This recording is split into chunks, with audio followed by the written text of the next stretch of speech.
Silver Fork, Oregon, 1888. Dust moved low across the ranch yard, thin as smoke, catching on the porch posts and the warped boards around the water trough.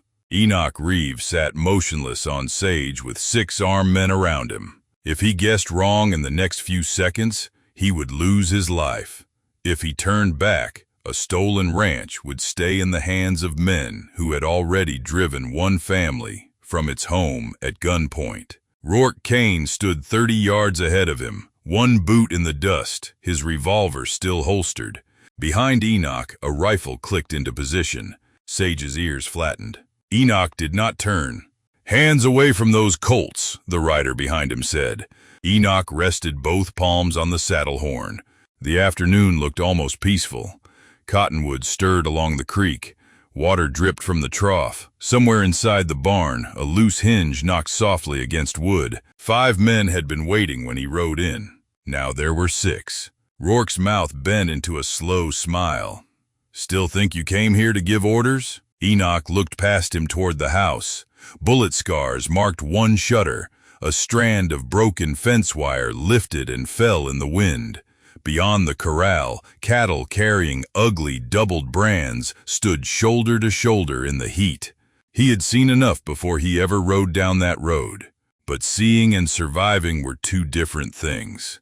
"You've got one chance," Enoch said. Rourke laughed once. "You're surrounded." "I noticed." "Then ride out." Enoch's gaze shifted to the men near the barn, then to the trough 10 yards to his left.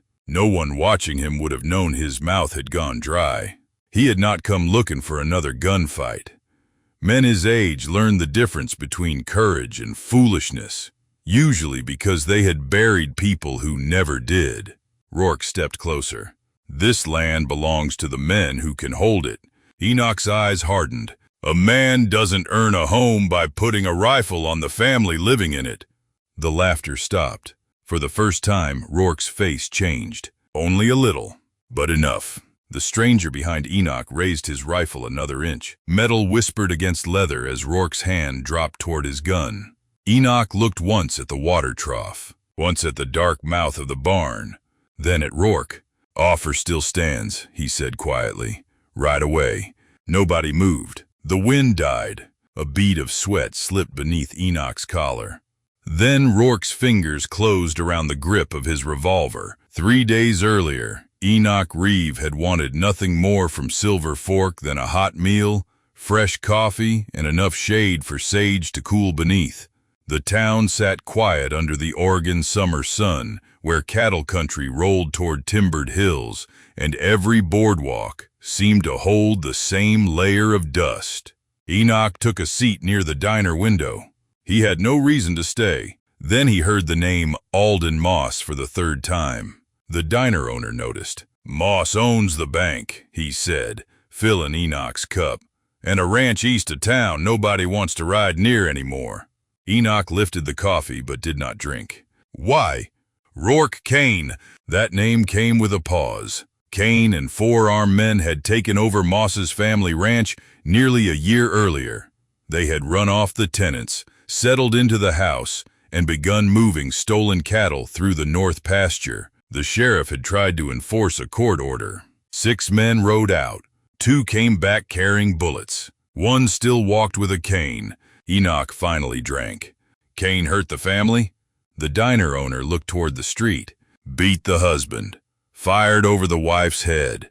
Put a rifle on their boy when he went back for the dog." Enoch set his cup down. 10 minutes later, he was crossing the street toward the bank.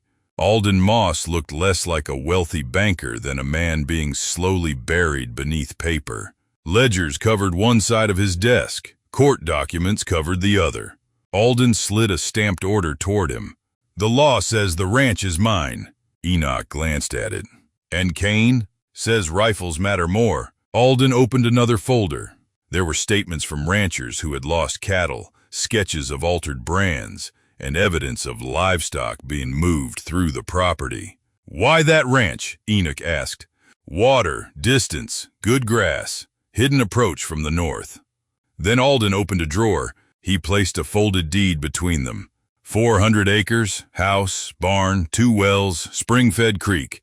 Enoch looked at the paper. Alden's fingers stayed on it. Get Cain and his men off my land, and it's yours. Silence settled over the room. Alden expected questions. Price, value, terms. Enoch asked none. He looked once through the window at Sage standing beneath the awning. He had come to Silver Fork intending to leave before sundown. Instead, he said one word. Done. Alden stared at him. You don't even want to know what it's worth? Enoch rose. I know what land is worth. He stepped outside before Alden could ask what he meant. At that moment, Enoch still thought he had agreed to take back a ranch. He had no idea that before the week was over, he would give every acre of it away. Enoch should have ridden east that afternoon. Instead, the smell of fresh bread pulled him back toward the diner. That was where he saw the Ward family. Miles Ward sat at a table with his wife, Dora, and their 2 children. One bowl of stew stood between the adults. Each child had half a biscuit. Miles kept saying he was not hungry. Dora kept pretending she believed him. The younger boy noticed Sage through the window. His whole face changed. Is that your horse? For the moment, Enoch said. The boy hurried toward the glass. I'm Nate. Miles gave a tired smile. Miles Ward, my wife Dora. Emmy's our serious one. The girl beside him, maybe 9, gave Enoch a brief look before lowering her eyes again. Nate pointed outside. Does Sage have a barn? He does back home. Nate considered that. Lucky horse. Something in Enoch's face tightened, but he said nothing. Later, Miles explained, a spring flood had taken their 20 acres near Birch Creek. The water came after dark. They got the children out. The house, barn, chicken shed, and most of the fencing went with the current. Dora reached beneath her collar. A tarnished brass key hung from a string around her neck. It was the front door key. Enoch looked at it. The door still standing? Dora almost smiled. Nothing standing. She started to tuck the key away. Don't know why I kept it. Enoch leaned back. Maybe it isn't for the door anymore. Dora studied him. He offered no explanation. The Wards now lived in 2 rooms behind Dora's sister's laundry. Miles took whatever work he could find. Fencing, roofs, hauling, repairs. Dora washed linens before sunrise. They had nearly saved enough for a used wagon. Land was another matter. When Enoch stepped outside, Nate was feeding Sage half an apple. Emmy stayed farther back. Her eyes dropped to the colts beneath Enoch's coat. Are you going somewhere dangerous? Miles turned. Emmy.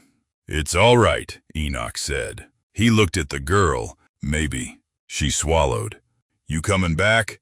Enoch glanced toward Dora. The old brass key rested against her dress. That's the plan.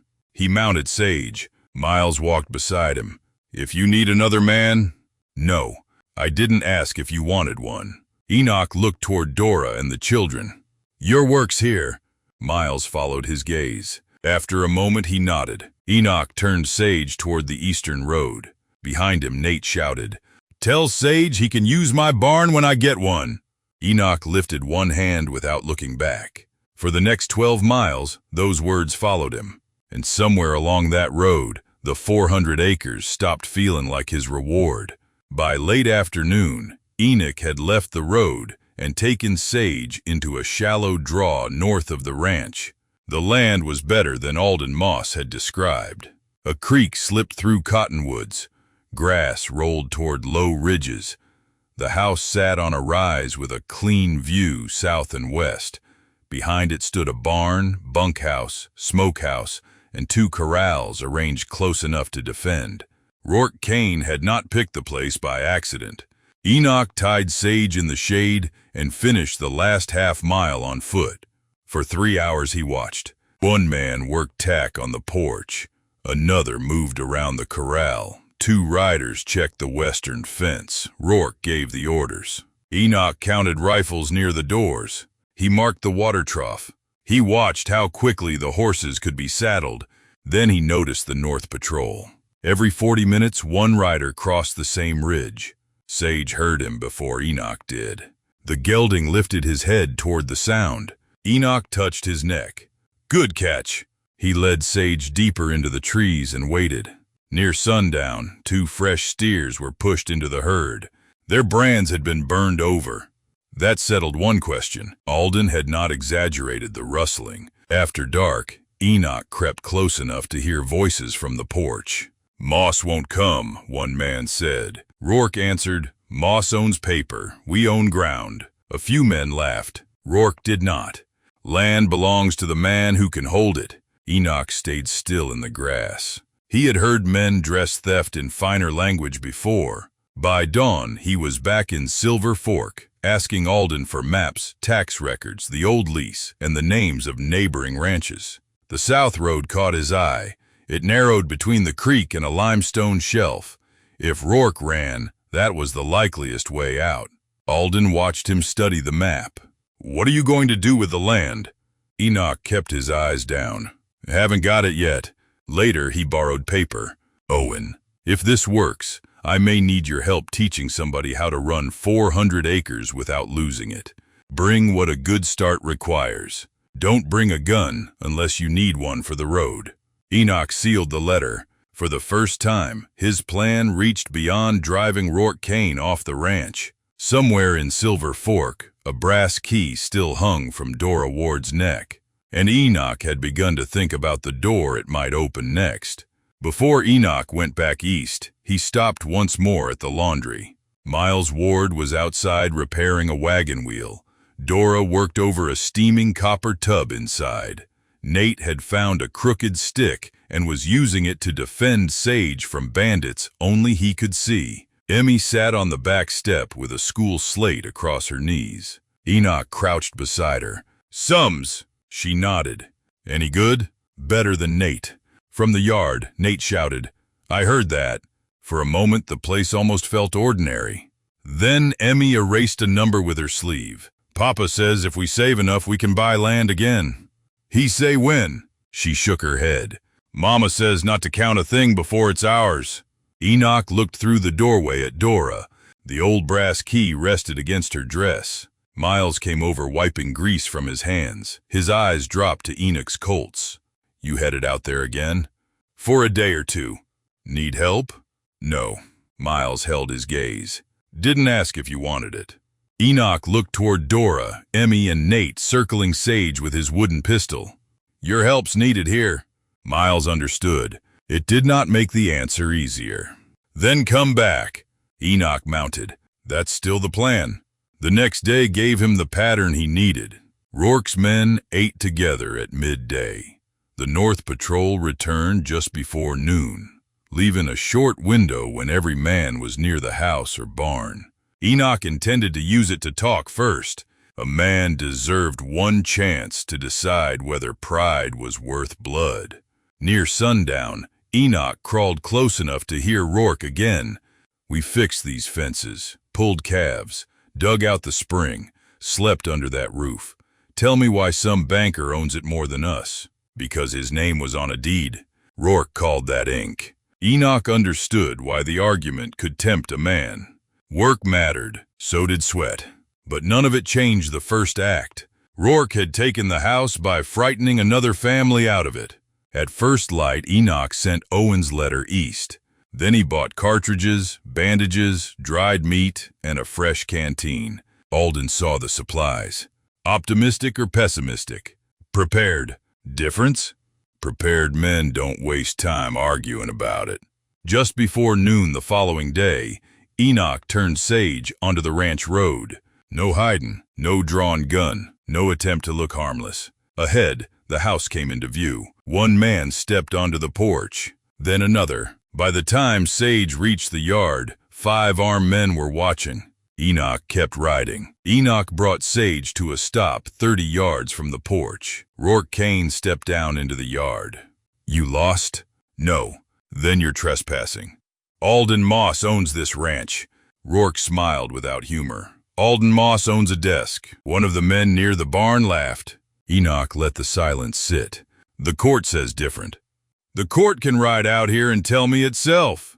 Enoch rested both hands on the saddle horn. "I'm what came instead." That killed the laughter. Rourke studied the Colts beneath Enoch's coat. then Sage, then the road behind him. Moss hire you? Made me an offer. How much? The ranch. Rourke barked a laugh and looked toward his men. Hear that? Banker found somebody willing to die for 400 acres. Enoch dismounted. Sage shifted once behind him. Rourke's face hardened. We've watered cattle here nearly a year, fixed fences, pulled calves, slept under that roof. Moss hasn't worked this ground in 20 years. Tell me who it belongs to. Enoch looked toward the house. A man doesn't earn a home by running a family out of it. The yard went still. Rourke's jaw tightened. That family couldn't hold it. Neither can you forever. 5 men watched him. Enoch pointed toward the south road. Ride out, leave the cattle, let the sheriff decide the rest. Rourke glanced around the yard. 5 to 1. I can count. Then count your chances. Did that before I came? A voice sounded behind him. He's not the only one who can count. Enoch's stomach tightened. Sage's ears snapped backward. A rider sat 20 yards behind them, rifle across his saddle. Young, sunburned, and covered with road dust. Rourke smiled. Vance Crow. Buys cattle when a man doesn't feel like answering questions. 6. Enoch had watched this ranch for days.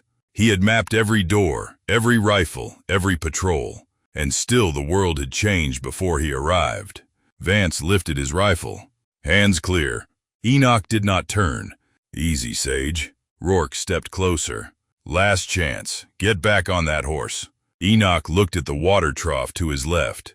Then the barn. Then Rourke.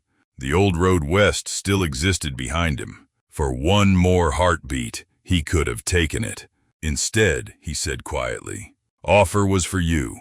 Rourke's hand dropped. Vance's rifle rose, and the first shot split the yard open. Enoch moved before the echo died. He ran for the water trough. A rifle slug tore through Sage's saddle where he had been standing. His right colt cleared leather as he crossed the yard. He fired once toward the porch. One of Rourke's men dropped behind a post. Then Enoch hit the dirt behind the trough as 2 bullets smashed into wood and stone above him. Sage bolted, not across the open pasture, toward the cottonwoods, exactly as he had been trained. Good boy, Enoch muttered. A gunman moved from the corral. Enoch leaned out and fired. The man spun backward, clutching his shoulder. 1 threat down. 5 remained. Then Enoch saw Vance. Too late. The rifle cracked. Something struck Enoch high in the left arm with the force of a hammer. His hand went numb. The second colt slipped from his fingers, struck the trough, and vanished into the mud beneath the water spout. Pain came a heartbeat later. Hot, deep. Blood ran beneath his sleeve. Rourke shouted from the porch. He's hit! Move! 2 men rushed forward. Enoch fired twice, one-handed. One went down with both hands around his thigh. The other threw himself behind a hitching rail. Enoch tried to lift his left arm. Nothing. The trough shook as another round punched through the upper boards. Cold water sprayed across his face. He looked toward the barn. 15 yards. Too far with Vance holding the angle. Then Sage screamed. The gelding burst from the cottonwoods and crossed the far side of the yard at a dead run. For 1 second, Vance lost his line. Enoch moved. Bullets chased him through the dust. He struck the barn wall shoulder first and nearly blacked out. Inside, he pressed himself against a stall divider and fought for breath. Blood dripped from his fingertips. Outside, boots moved across the yard. Vance, north side, Rourke shouted. Hale, watch the door. Enoch tore open his sleeve with his teeth and right hand. The bullet had passed through flesh without breaking bone. That was the good news. The blood was the bad. He wrapped the wound, pulled the bandage tight, and tied it one-handed. His fingers shook. He stared at them, not with shame, with irritation. Shaking wasted time. A shadow crossed beneath the side door. A gun barrel appeared first. Enoch waited, then kicked the door hard. It slammed into the man's wrist. The revolver fell. Enoch struck him across the jaw with the Colt and dragged him inside. The man lay stunned but breathing. Enoch crouched behind a haystack and checked his remaining revolver. 3 rounds. Outside, Rourke called, "You got nowhere left to go." Enoch closed his eyes for 1 second, then opened them. "Been hearing that a long time." A bullet tore through the barn wall beside his head. He moved before the splinters hit the floor. Enoch crossed the barn in a crouch, keeping the haystack between himself and the side door, then found the ladder to the loft. Climbing one-handed was slow. Every rung pulled at the wound in his left arm until the edges of his vision darkened. At the loft door, he pushed aside loose hay and looked into the rear yard. Vance Crowe was moving along the north side with his rifle ready. Rourke stayed near the house. One other gunman crouched behind a wagon. Enoch waited until Vance crossed beneath the loft. Then he fired. The first shot kicked dust in front of Vance's boots. The second struck the rifle stock as Vance raised it. The weapon spun from his hands. Vance dove after it. Enoch was already moving. He crossed the loft, descended the far ladder, and slipped out the rear of the barn. Sage stood beyond the fence line, tense and watching. "Stay." The horse stayed. Enoch circled past the smokehouse and came up behind the wagon just as Vance reached for his rifle. "Don't." Vance froze. "Kick it away." He did. The gunman behind the wagon raised his revolver. Before he could settle his aim, Sage lunged against a loose gate and slammed it wide. The crash made the man flinch. Enoch fired first. The bullet struck his gun arm. The revolver fell. Then there was only Rourke. Enoch leaned against the wagon because his knees had begun to fail him. "It's over." Rourke stood by the porch with his revolver pointed toward the ground. "You think this makes the ranch yours?" "No." "Then what did you bleed for?" Enoch looked at him. "Something you wouldn't understand yet." Rourke's gun began to rise. Enoch's Colt came level first. "Go ahead." Rourke stopped. For the first time, the certainty left his face. "You think a judge cares who fixed the fences?" Rourke asked. "No." "Then the law is just paper." Enoch shook his head. "Law is paper until somebody stands behind it.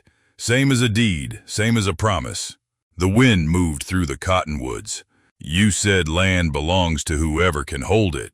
That's just a cleaner way of saying the strongest man gets to steal from the weakest." Rourke stared at him. Then his hand opened.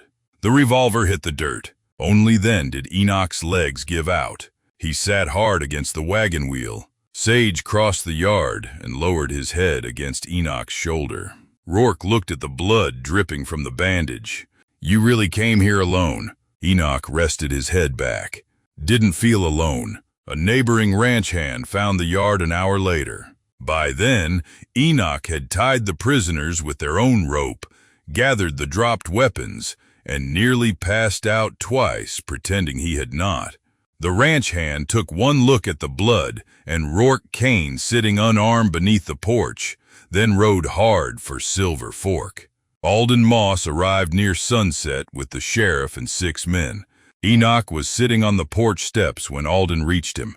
His left sleeve had been cut away. The bandage was dark with blood. Sage stood so close his reins lay loose near Enoch's boots. Alden's face went pale. "Was it worth 400 acres? Enoch looked across the yard. "Didn't do it for 400 acres. "What does that mean?" "Get the deed." "You need a doctor." "Get both." The doctor cleaned the wound while the sheriff loaded Rourke, Vance, Hale, and the others into wagons. The bullet had passed through flesh without breaking bone, but Enoch had lost too much blood to ride. After dark, Alden returned with the deed. "Free and clear," he said. Enoch signed where Alden pointed. Then he pushed the paper back across the table. "Put it in Miles and Dora Ward's names." Alden stared at him. "The family from town?" "The flood took their place at Birch Creek."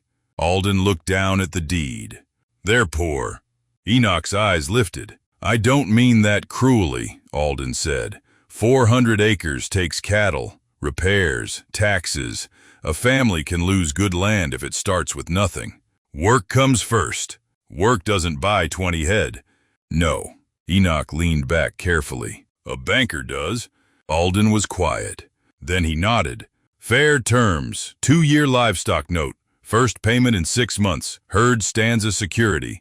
No charity."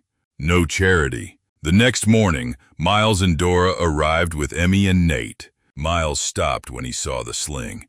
"You said maybe dangerous." "Was maybe." Alden held out a folder. Miles's face tightened. "If this is about a loan—" "It isn't," Enoch said. "Open it." Miles read the first line twice. Dora's hand rose to the old brass key at her neck. "I don't understand." "Ranch needed new owners." Miles looked up. "Owners?" "You." Emmy stepped forward. "Is this ours?" No one answered fast enough. Her face changed. "They can't make us leave." Miles closed his eyes. Then he crouched in front of her. "Not from this one."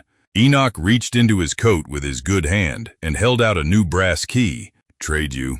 Dora looked at the new key, then at the old one. "No."